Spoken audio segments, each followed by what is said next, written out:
صل على رسوله الكريم. أما بعد فأعوذ بالله من الشيطان الرجيم. بسم الله الرحمن الرحيم. قل إن كنتم تحبون الله فاتبعوني يحببكم الله ويغفر لكم ذنوبكم والله غفور رحيم. صدق الله العظيم. میرے معزز دینی مائیں اور بہنوں، اللہ تبارک و تعالی نے ہم پر بڑا ہی کرم اور احسان فرمایا کہ اس نے ہمیں دینی مجلس میں آنے کی توفیق عطا فرمائی. اللہ جن بندوں سے محبت فرماتے ہیں انہیں دین کی سمجھ اور دین پر عمل کی توفیق عطا فرماتے ہیں.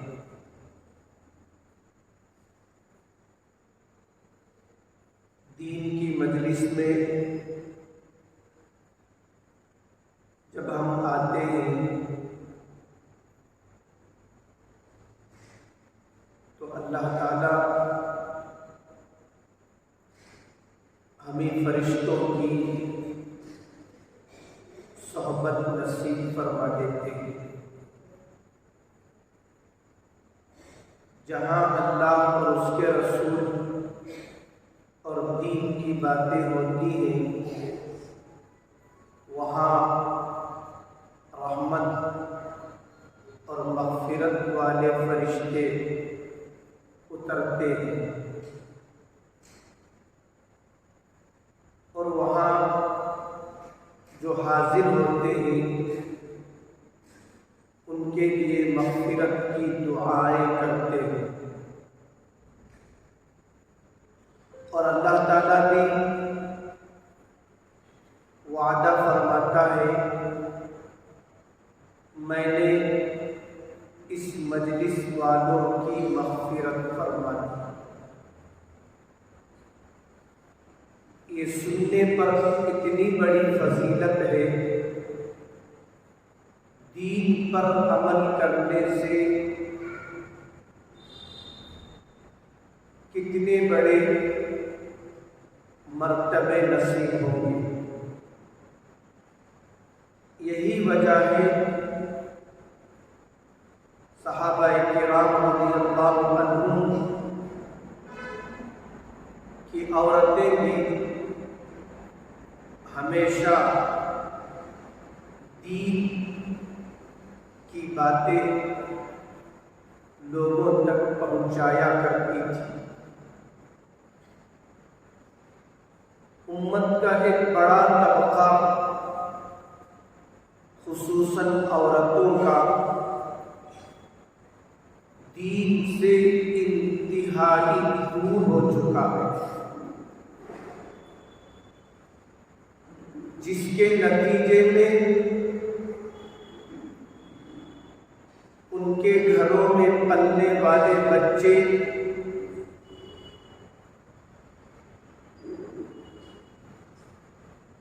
دین نہیں سمجھ رہے. دین اللہ کی کتنی بڑی نعمت ہے. اللہ جسے چاہتے ہی اسے یہ دین عطا فرماتے ہیں. اللہ کے پیارے نبی صلی اللہ علیہ وسلم کے چچا ابو طالب کا جب انتقال ہونے لگا، جو ابو طالب کے حضور اکرم صلی اللہ علیہ وسلم کی بڑی محبت سے پرورش کی تھی، کیونکہ اللہ کے نبی صلی اللہ علیہ وسلم کے والدین کا انتقال ہو چکا تھا۔ حضور پاک صلی اللہ علیہ وسلم یتیم ہو گئے تھے۔ اللہ نے ابو طالب کے دل میں حضور صلی اللہ علیہ وسلم کی بڑی محبت رکھی تھی۔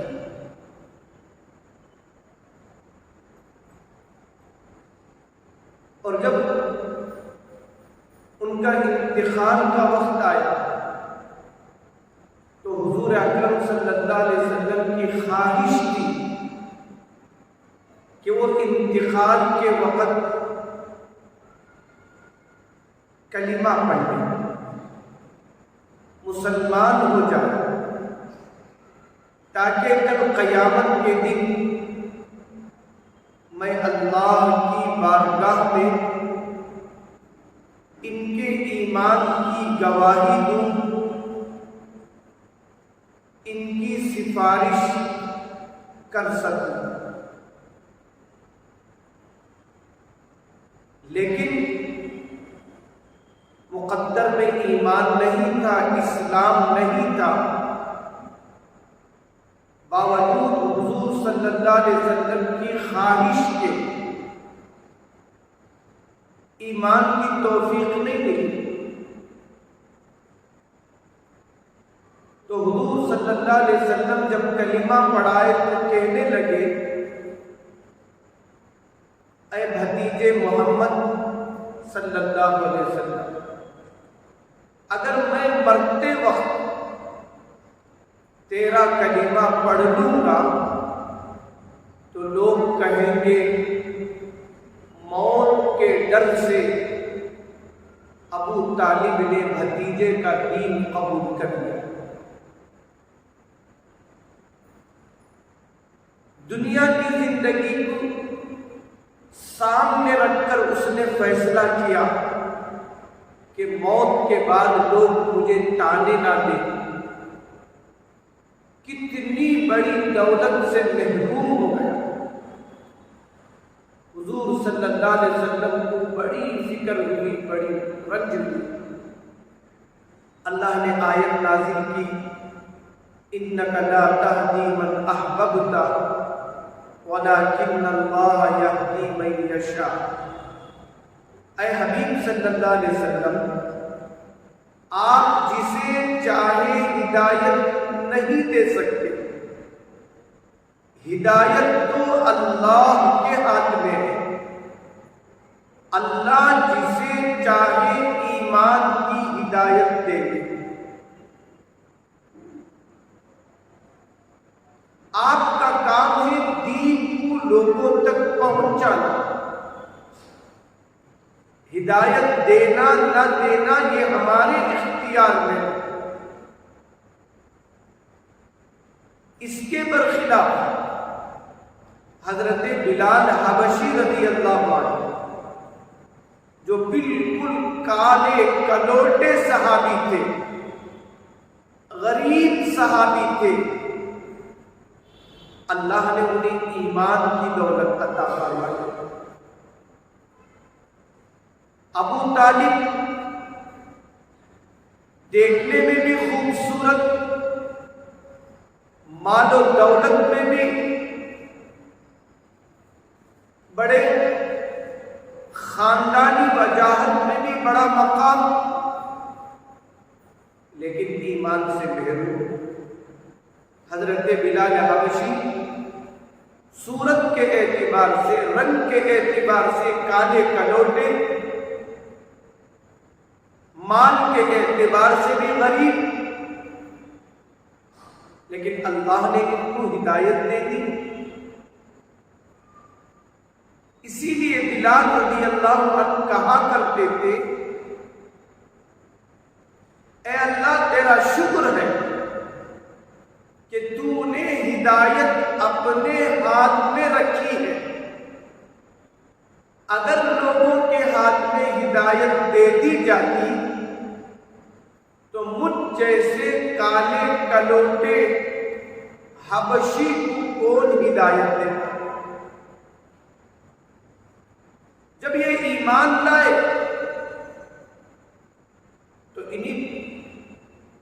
دشمنوں نے بڑی تکلیف پہنچائی.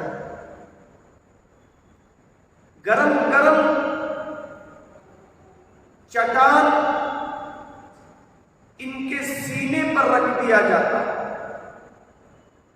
تاکہ یہ ایمان کو چھوڑ دے، حضور صلی اللہ علیہ وسلم کی لائی ہوئی شریعت کو چھوڑ دے. لیکن بلال رضی اللہ تعالیٰ عنہ مکے کی گرمی میں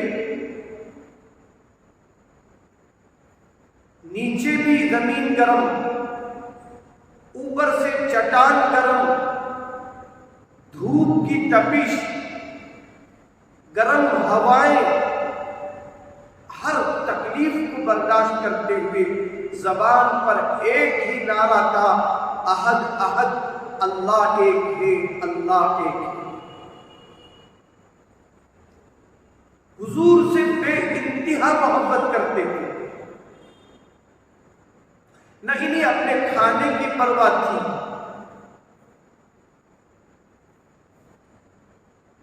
نہ کسی بات کا شوق تھا. بس یہ چاہتے تھے ہمیشہ حضور صلی اللہ علیہ وسلم کے قریب رہے. حضور جس بات کی ہدایت دے اسے پورا کر. حضرت بلال رضی اللہ تعالیٰ عنہ کی زبان میں شین نہیں آتا تھا. حضرت بلال رضی اللہ عنہ اشہدو کے بجائے اسہدو کہا کرتے تھے، شین کے بجائے سین کہا کرتے تھے. شین بولنا ان کو نہیں آتا تھا. حضرت بلال رضی اللہ عنہ حضور صلی اللہ علیہ وسلم کے زمانے میں اذان دیا کرتے تھے. ان کی آواز بھی بڑی خوبصورت تھی، ان کی آواز بلند بھی تھی،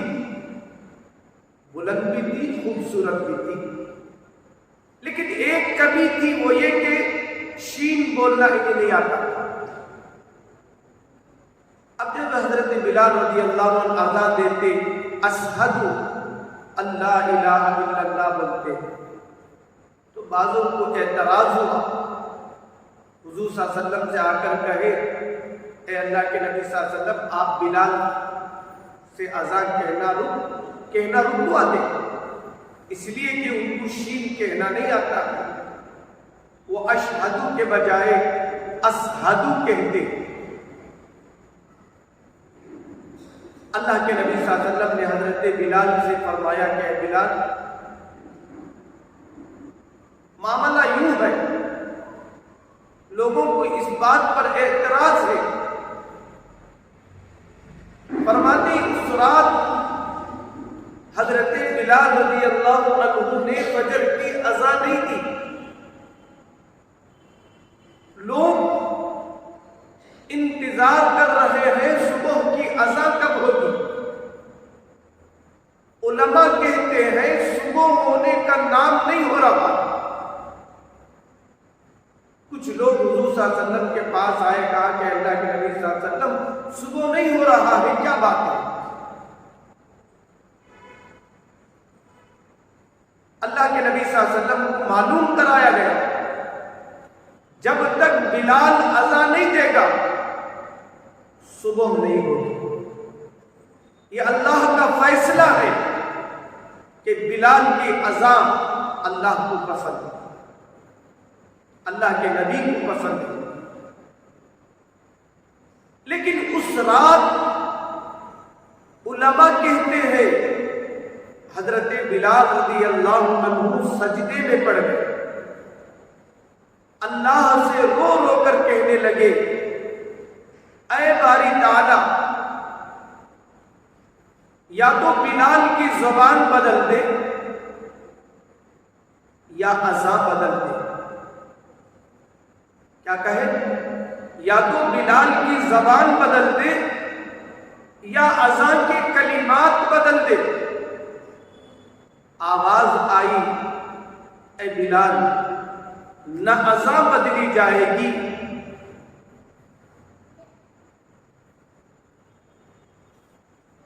نہ مؤذن بدلا جائے گا، نہ کلمات بدلے جائیں گے، سین سے اذان دینا تیرا کام ہے، اس اذان کو قبول کرنا میرا کام ہے۔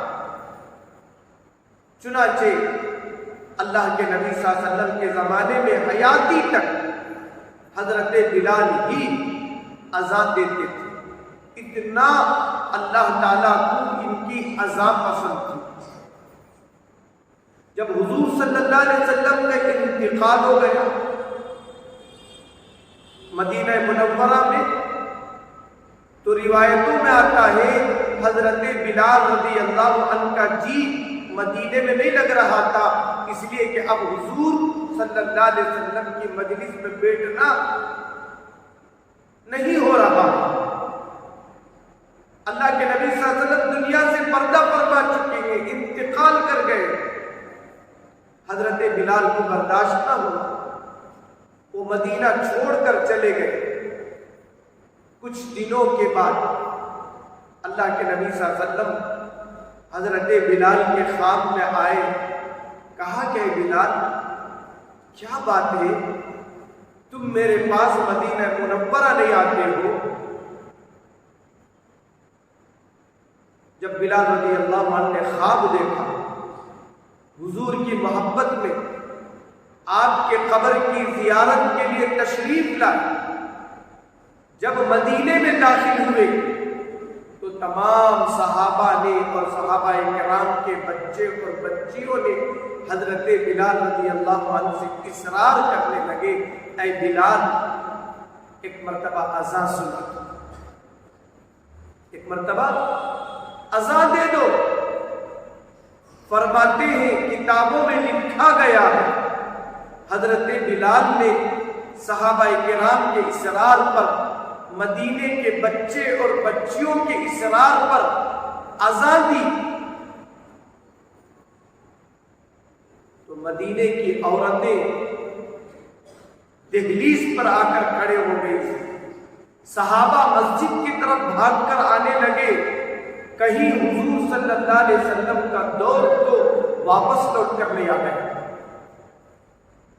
اور جب بلال اشہد ان محمد رسول اللہ کہے، چونکہ جب اللہ کے نبی صلی اللہ علیہ وسلم ان محمدن کہتے تھے، حضور صلی اللہ علیہ وسلم حضرت بلال کے سامنے ہوتے تھے، بلال کے درمیان میں ہوتے تھے۔ جب اب ان محمدن کہا، چونکہ حضور صلی اللہ علیہ وسلم سامنے نہیں ہے، حضور صلی اللہ علیہ وسلم کی یاد حضرت بلال کو آئی تو اذان ہی میں ہچکیاں لگے۔ اتنی محبت حضرت بلال کو حضور اکرم صلی اللہ علیہ وسلم سے تھی۔ صحابہ حضور پر مر مٹتے تھے، آپ کی ایک ایک سنت کو ادا کرنا خوش نصیبی سمجھتے تھے۔ صحابیات بھی حضور صلی اللہ علیہ وسلم کی سنتوں کی عاشق تھی۔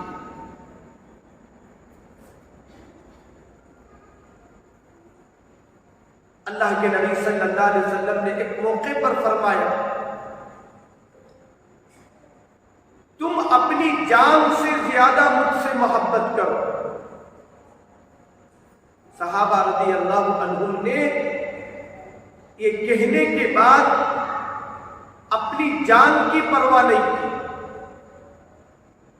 اپنے مال سارا کا سارا اللہ کے راستے میں قربان کر دیا، اپنی خواہشات کو چھوڑ دیا، محض اللہ کے رسول صلی اللہ علیہ وسلم کو خوش کرنے کے لیے۔ ایک مرتبہ ایک صحابی رضی اللہ عنہ سونے کی انگوٹھی پہنے ہوئے تھے، اور اللہ نے مردوں کے لیے سونے کا استعمال حرام فرمایا، چاہے انگوٹھی کی شکل میں ہو، چاہے چین کی شکل میں ہو۔ فرمایا مرد کے لیے سونا حرام ہے،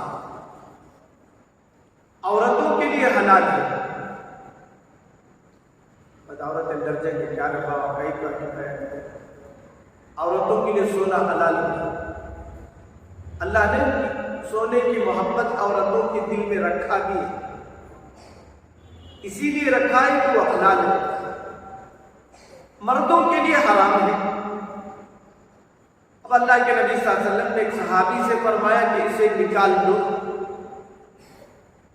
روایت میں آتا ہے آپ صلی اللہ علیہ وسلم نے وہ سونے کی انگوٹھی نکال کر پھینک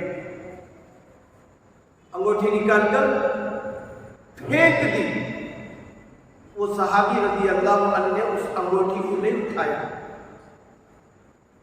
معمولی انگوٹھی نہیں تھی، سونے کی انگوٹھی تھی۔ ہم جانتے ہیں سونا ہر زمانے میں قیمتی تھا، اور سونے پر اللہ نے زکوٰۃ واجب کیا، اس لیے کہ وہ ایک قیمتی دھات ہے۔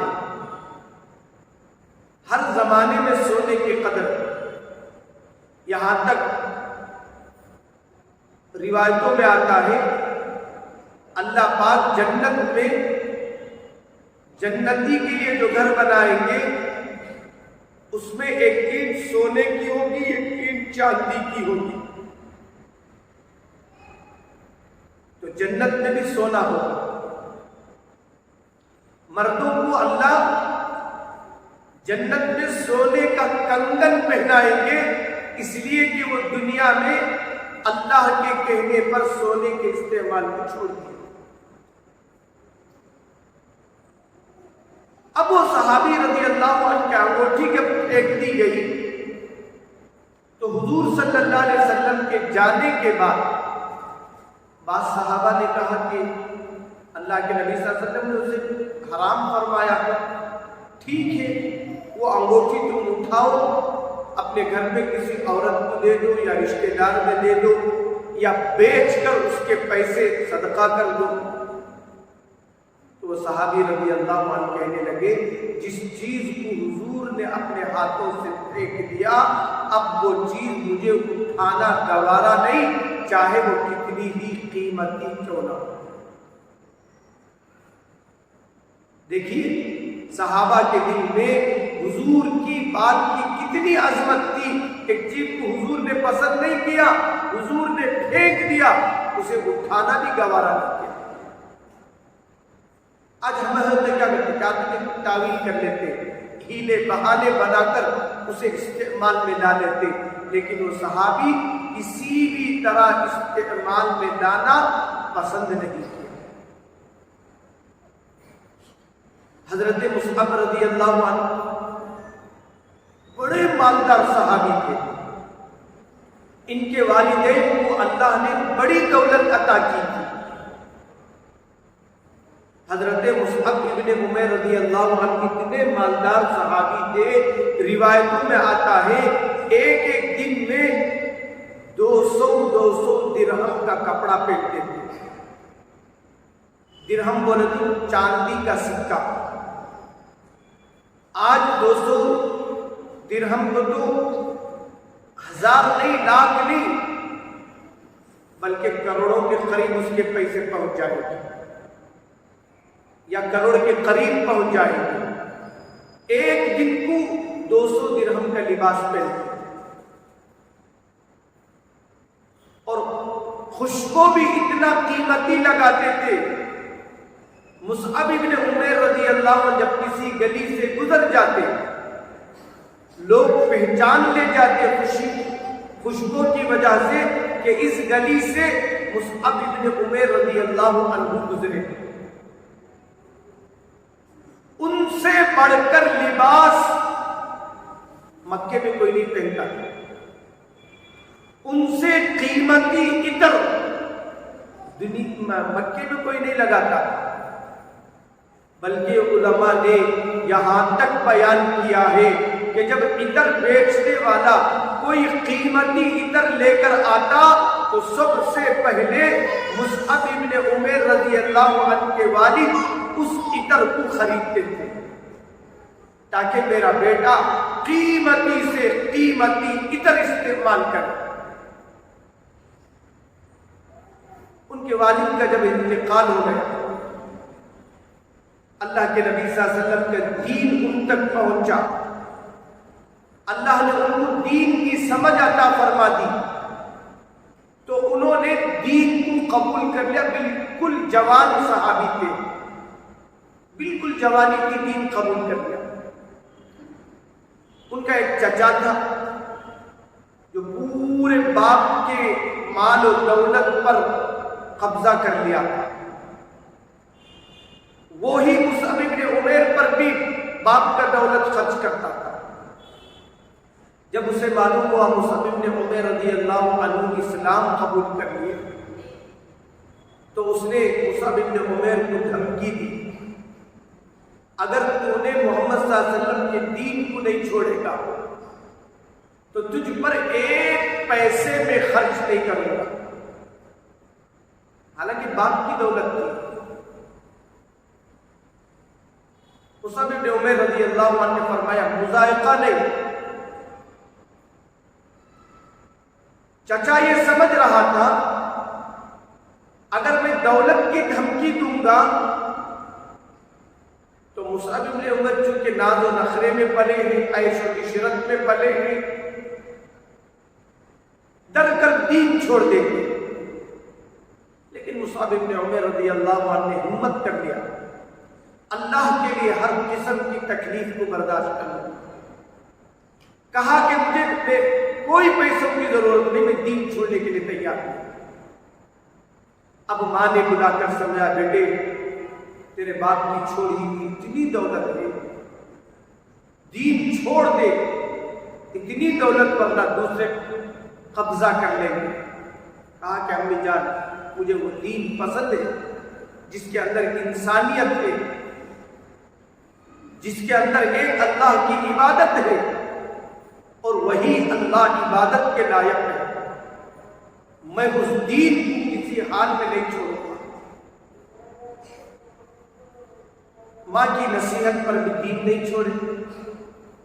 اب جب جانے لگے گھر چھوڑ کر تو چچا آیا اور کہا کہ مصعب بن عمیر جو لباس تو نے پہنا ہے وہ لباس بھی تیرے باپ کا ہے، میرے بھائی کا ہے، لہذا وہ قیمتی لباس بھی تو نکال دے۔ چنانچہ حضرت مصعب بن عمیر رضی اللہ عنہ جوان صحابی ہیں، اٹھا کر دے دیتے ہیں، معمولی سا پیون لگا لباس پہن کر حضور کی مجلس میں جاتے ہیں۔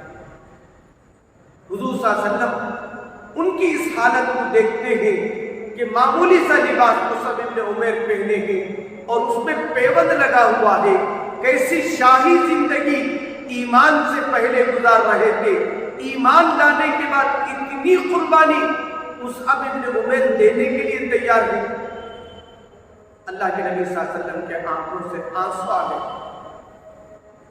لیکن اللہ کے دین کے لیے اتنی قربانی دی، اتنی قربانی دی، یہاں تک کہ آپ شہید ہو گئے۔ جب آپ کو کفن دینے کی باری آئی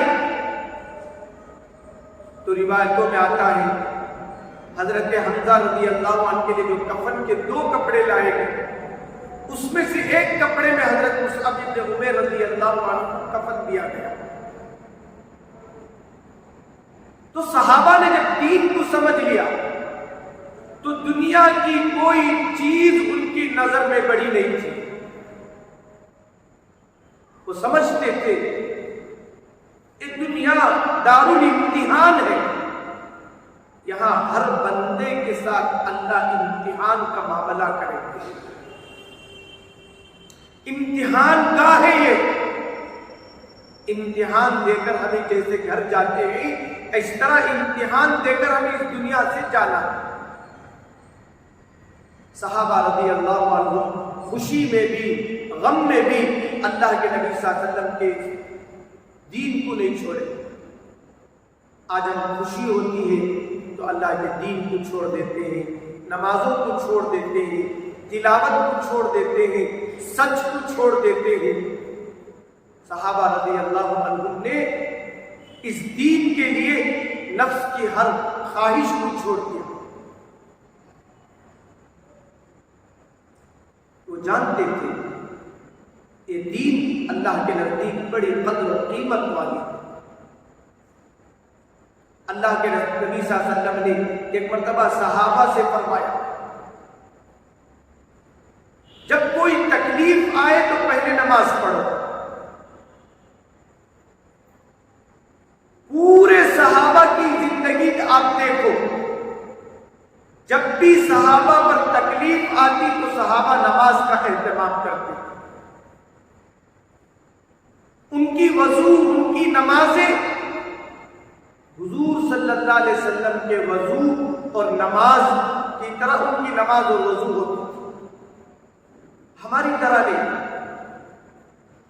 آج ہم وضو کرتے ہیں، وضو کے درمیان ہم بات بھی کر لیتے ہیں، وضو کرتے ہیں، سنتوں کا اہتمام نہیں کرتے۔ اللہ کے نبی صلی اللہ علیہ وسلم فرماتے ہیں جو آدمی سنت طریقے پر وضو کرے گا اس کے وضو کے ایک ایک عضو کے گناہ اللہ معاف کر دے گا۔ مثلا ہاتھ دھوتے ہیں تو ہاتھ کے گناہ معاف، کلی کرتے ہیں تو منہ سے جتنی گناہ کیے وہ سب معاف، ناک پہ پانی ڈالے ناک کے گناہ معاف، سر کا مسح کیے سر کے گناہ معاف۔ اور فرمایا جس کے وضو سنت طریقے کے مطابق ہوگی وہ وضو اور وضو کے اعضاء قیامت کے دن چمکتے ہو۔ کتنی بڑی بشارت، اگر دنیا میں سنت طریقے کے مطابق وضو کر لیں گے، قیامت کے دن اس صحیح وضو کرنے والے کے اعضاء کو اللہ روشن کر دے گا۔ اس سے آپ صلی اللہ علیہ وسلم سمجھ جائیں گے یہ میری امتی ہے جو دنیا میں کامل وضو کرتی تھی، میرے طریقے پر وضو کرتی تھی۔ وضو کا طریقہ کیا ہے؟ اللہ کے نبی صلی اللہ علیہ وسلم نے فرمایا کہ وضو کے اعضاء کو اچھی طرح دھو، اور وضو میں 4 اعضاء کو دھونا فرض ہے۔ ایک چہرے کا دھونا ہے، پیشانی کے بالوں سے چوڑی کے نیچے تک، ایک کان کی لو سے دوسرے کان کی لو تک پورا چہرہ دھونا۔ پھر فرمایا دونوں ہاتھ کوہنی اور سمیت دھونا۔ اب کوہنی ذرا بھی سوکھا ہو جائے تو وضو نہیں ہوگا۔ فرمایا سر کا مسح کرنا، دونوں پاؤں ٹخنوں سمیت دھونا، ٹخنے سوکھے رہ گئی، ایڑی سوکھے رہ گئے تو وضو نہیں ہوگا۔ اللہ کے نبی صلی اللہ علیہ وسلم نے فرمایا جب بندہ کامل وضو کرتا ہے اللہ اس کے اعضاء وضو کے گناہ معاف کر دیتے ہیں۔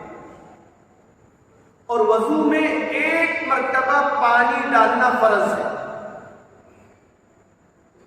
2 مرتبہ وضو میں پانی ڈالنا بہت بہتر ہے، تیسرے مرتبہ وضو کو دھونا اللہ کے نبی صلی اللہ علیہ وسلم فرماتے ہیں یہ میری سنت ہے اور میرے سے پہلے جتنے انبیاء آئے ان کی سنت ہے، ہر اعضاء کو 3 وقت دھوتے تھے۔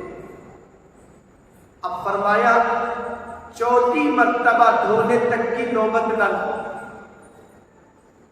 ہاں اگر کوئی عضو سوکھ گیا ہے 3 مرتبہ دھوتے وقت وہ نہیں دھلا ہے 4تھی مرتبہ دھو سکتے ہیں، لیکن اللہ کے نبی صلی اللہ علیہ وسلم نے فرمایا وضو میں پانی کا اسراف نہ کیا کرو،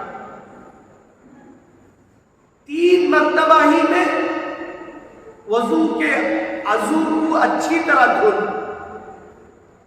4تھی مرتبہ ضرورت کے پڑنے پر دھویا کرو، ورنہ تو 3 ہی میں کر لینا چاہیے۔ اللہ کے نبی صلی اللہ علیہ وسلم نے ایک صحابی کو دیکھا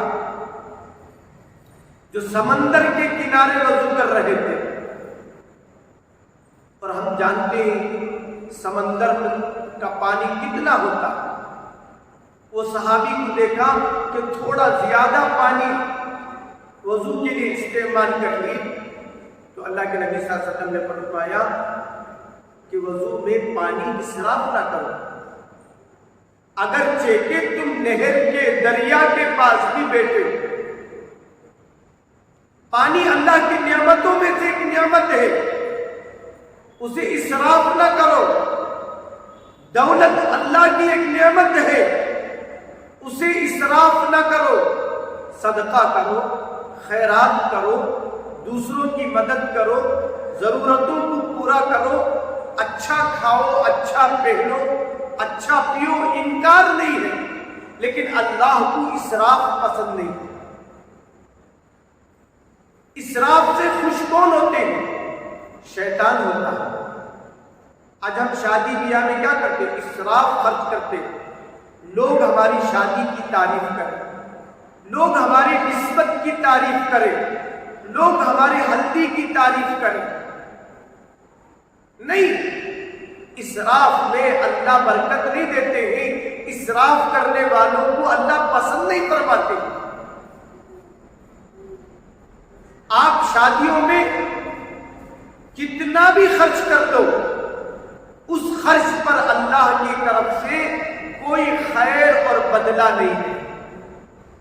نیک کاموں میں خرچ کرو، بدلہ ہے، برکت ہے، خیر ہے، لیکن اسراف میں برکت نہیں ہے۔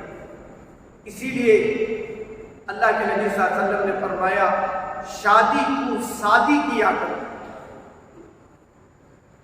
شادی میں شین کے اوپر 3 نقطے ہیں نا، وہ 3 نقطوں کو نکال دے تو شادی ہو جاتی ہے۔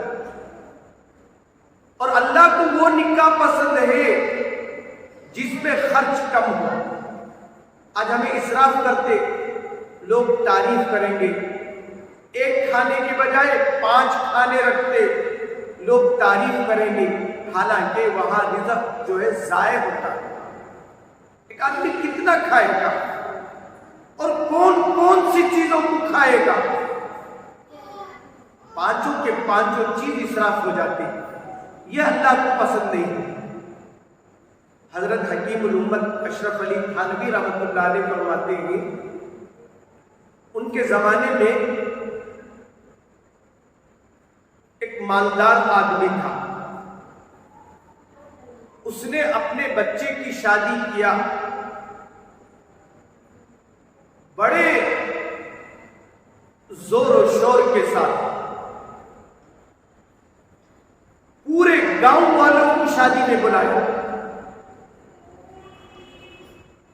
اور قسم قسم کے کھانے بنائے، طرح طرح کے اس زمانے کے ڈش تیار کیا، تاکہ لوگ اتنی نعمتوں کو کھا کر میرے بچے کی شادی پر تعریف کریں گے۔ دولت کو پانی کی طرح بہایا۔ اب کھانے بلا تو سب بھی آ جاتے ہیں، انسان کا جانور بھی آ جاتا ہے۔ کب آتے کس بولو؟ جب ہمارے حالت ٹوٹگی کے تو سگے بہن بھایا جاتے تھے، آئے تو خرچہ رے بابا، آئے تو خدمت کرنا رے باپ۔ خوشی میں گلی کا فقیر بھی دوست بن جاتا، جب حالت خراب ہو تو سگا بھائی بھی اجنبی ہو جاتا، سگی بھائی بہن بھی اجنبی ہو جاتا۔ اب اس نے خوب دھوم سے شادی کیا، لوگ تعریف کریں گے۔ اب اس نے اعلان کیا شادی کی دعوت کے بعد جتنے لوگ کھانا کھانے کے لیے آئیں گے، شادی میں شریک ہوں گے، چاہے وہ مرد ہو، چاہے عورتیں ہو، چاہے مسلمان ہو، چاہے غیر مسلم ہو، چاہے بچہ ہو، بچی ہو، ہر کھانے والے کو ایک اشرفی دے کر بھیجو۔ خوش ہو گئے، شادی والا چلا گیا۔ اب جب دعوت سے فارغ ہو گئے تو سب بھی بادشاہ ایک اشرفی دیا، سب لے لگ نکلے۔ بادشاہ ایک جگہ چھپ کو بیٹھ گیا، لوگ میرے تعریف کریں گے، شادی کی لوگ خالہ کو جانا کی ایک جنا بولا کہ آپ بادشاہ بڑا اچھا شادی کرا اس کی شادی میں مٹی پڑو کرا کیا دیا کیا ایک اشرفی نے دیا 5 اشرفی دے لو اس کا باوا کا چل جاتا تھا. آپ دنیاوی لوگوں کو کھلا دو دنیاوی لوگوں کو دے دو ان کا پیٹ نہیں بھرتا وہ کبھی خوش نہیں بنتے. تو قصہ ایک مشہور ہے ایک مالدار ہے نا سخاوت کرا لوگ لیک میں کھڑکو لے لیتے ایک آدمی کیا کرا کرتے ایک ہاتھ سیدھا ہاتھ میں لے رکھو پھر داوا ہاتھ دیا کرتے انہیں بانٹنے والا بولا ہوتے با یہ تو لے لیا نہ ہو ایک منجے ایک ہمارا باپ ہو گیا چپ اتنا دیتا سو. ایسا اسراف ہے نا اللہ کو پسند نہیں. اللہ کے نبی صلی اللہ علیہ وسلم فرماتے ہیں وضو کے پانی میں بھی اسراف اللہ کو پسند نہیں. دولت دیا ہے یقیناً دولت سے خود بھی فائدہ اٹھاؤ لوگوں کو بھی فائدہ پہنچاؤ لیکن اسراف نہ کر. حضرت عثمان رضی اللہ عنہ حضور صلی اللہ علیہ وسلم کے داماد ان کا نام مجھ کیا بولو عثمان غنی. غنی بولے تو مالدار. اللہ بہت دولت دیا تھا ان کو. ایک آدمی ان کے پاس مدد کے لیے گھر کو گیا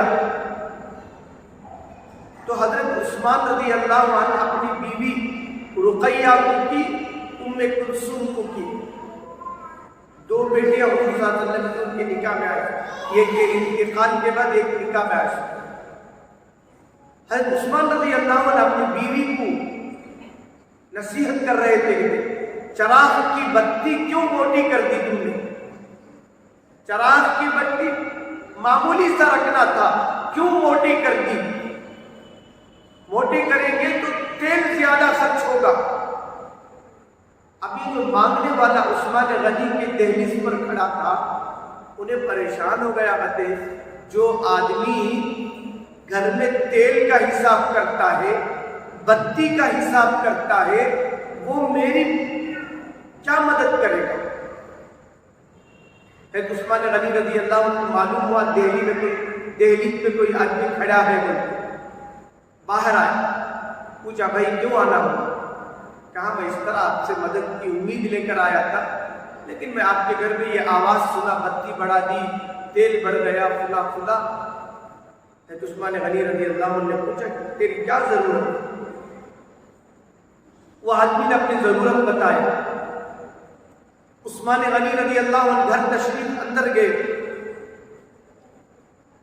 اس نے جو پوچھا اس سے زیادہ اس کے ہاتھ میں دیا. ابھی آدمی پریشان ہوا اتنے بڑے سخی معمولی چراغ کا معمولی تیل کا حساب گھر والوں سے لے رہے ہیں. اس نے پوچھا تم اتنے بڑے سخی ہو کر اپنے گھر والوں سے معمولی چیز کے بارے میں سوال کرتے ہو. تو عثمان غنی رضی اللہ عنہ نے فرمایا اے اللہ کے بندے کھا لینے میں کوئی حرج نہیں دے دینے میں کوئی حرج نہیں. اسراف سے بہت بڑا حرج ہے. اللہ ناراض ہوتے ہیں اسراف سے. اس لیے میں اپنی بیوی کو سمجھا رہا تھا اسراف مت کرو دولت اللہ کی دین ہے. اسی لیے آج علماء کہتے ہیں شادی کے موقع پر نسبت کے موقع پر آرس کے گھر والوں کو تکلیف مت دو. 50 قسم کے میوے منگا کر کیا 50 قسم کے میوے کھانے کے آج اللہ صحت دے کیا بولو 50 گرام میٹھا کھانے کی جگہ میں طاقت دے 90% لوگوں کو شوگر.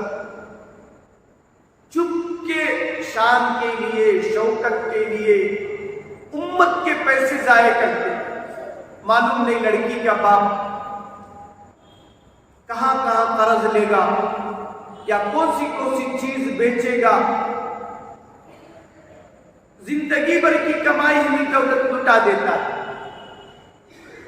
اگر وہ دولت ہوتی تو بچوں کے لیے آگے کام آتی بچوں کے لیے آگے کام آتے. لیکن آج ہم دیکھا دیکھی اسراف میں لگ گئے۔ اللہ کے نبی صلی اللہ علیہ وسلم نے امت کو نصیحت فرمائی، ہر چیز کی قدر کیا کرو، قدر کرنے والوں کی اللہ قدر فرماتے ہیں۔ اب یہاں دیکھو حضور صلی اللہ علیہ وسلم نے صحابہ سے فرمایا اگر تم دریا کے کنارے پر بھی وضو کرو تو پانی میں اسراف نہ کیا کرو، اور اللہ کے نبی کے طریقے کے مطابق جب ہمارے کام ہوں گے اللہ اس میں برکتیں عطا فرمائے گی۔ جو کام نبی کے طریقے سے ہٹ کر، نبی کی حدیث سے ہٹ کر ہوگا اس کام میں کبھی بھی خیر نہیں ہوگا۔ دنیا والوں کو بتا کر ہم یہ چاہیں گے ان کو خوش کر دیں گے، ہرگز خوش نہیں کر سکتے۔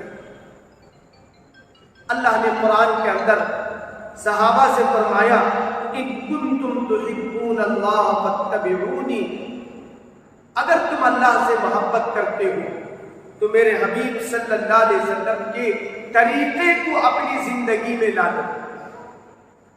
حضور صلی اللہ علیہ وسلم کے پاس جتنا تھا اللہ کے نبی صلی اللہ علیہ وسلم نے موت سے پہلے سارے کا سارا امت پہ تقسیم کر دیا، امت کو بتایا یہ دنیا کی زندگی عارضی زندگی ہے، یہاں اللہ کی مرضی کے مطابق تم زندگی گزارا۔